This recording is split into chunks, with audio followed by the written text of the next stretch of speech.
Olá, sétimo ano, tudo bem? A aula de hoje é sobre o Renascimento. O Renascimento, a gente já viu o Renascimento urbano e o Renascimento cultural em sala de aula, né? Ainda na Idade Média, no século XI. Renascimento urbano, o que a gente vai lembrar? As pessoas saíam do campo e iam morar na cidade. E por que essas pessoas saem do campo e vão morar na cidade? Para basicamente exercer esse renascimento comercial, para fazer as suas vendas, né? Então, essas pessoas, elas saem do campo, vão morar na cidade do lado, né, ao redor do castelo, dos castelos locais, né, da Europa que nós estamos falando.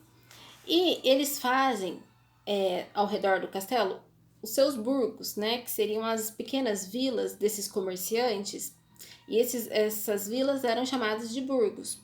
Geralmente as casas dos comerciantes, elas tinham 2 andares. O primeiro andar era para ter o seu comércio e o segundo andar era para eles morarem, tá bom?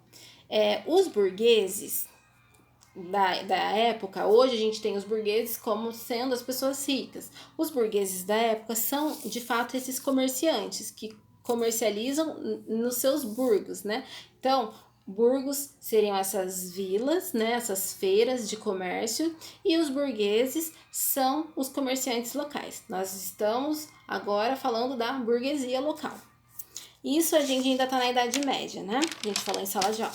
Agora a gente vai falar sobre o Renascimento urbano e o Renascimento cultural e o Renascimento científico. Renascimento urbano e comercial nós já falamos, né? Já acabamos de ver o que é de fato. Agora o Renascimento cultural e científico. O Renascimento, pessoal, acontece no século XV e XVI e é a busca pela valorização da ciência, tá? Um movimento que surgiu na Europa.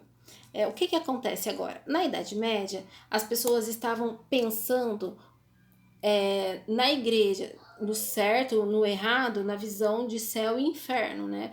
Pecado, tudo era pecado. E agora, com o Renascimento, a gente começa a pensar com a nossa própria cabeça, sem precisar seguir as normas, as regras da igreja, tá bom? Por isso que se chama Renascimento. A Idade Média é tida como a Idade Medieval, Idade das Trevas, né? O pensamento fechado, focado basicamente no clero, na Igreja Católica.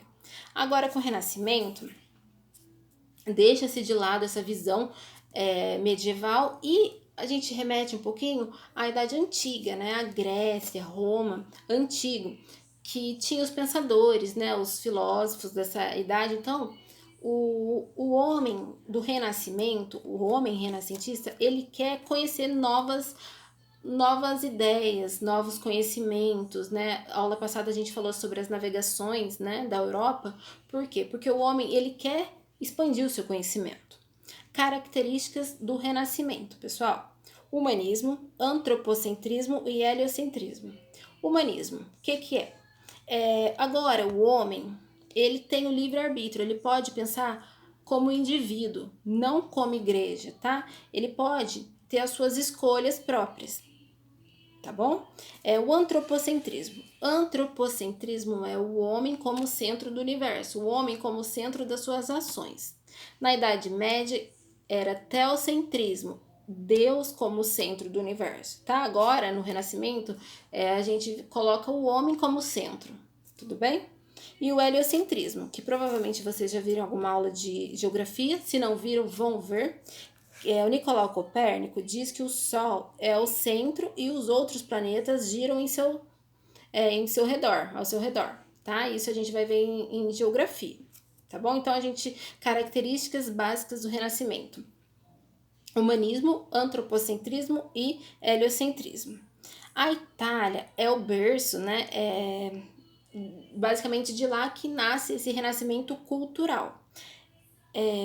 Alguns renascentistas da parte cultural, a gente pode falar do Michelangelo, Leonardo da Vinci. E uma coisa interessante também, que a gente vai adentrar mais em sala de aula, quando a gente retomar, mas é só para vocês entenderem alguns conceitos. No Renascimento acontece o mecenato. que é o financiamento das obras de arte por alguma pessoa. Os burgueses, eles queriam financiar essas obras de arte, porque geralmente os pintores não tinham como pintar, sobreviver das suas pinturas, da sua obra de arte. E a burguesia, que eram os novos ricos da época, eles queriam fazer esse financiamento. Tá bom? A gente pode falar que esses novos ricos, a burguesia, eram os mecenas que financiavam a obra de arte do Renascimento. Tudo bem até aqui? Então, semana que vem nós temos uma outra aula, tá bom? Tudo de bom para vocês, se cuidem.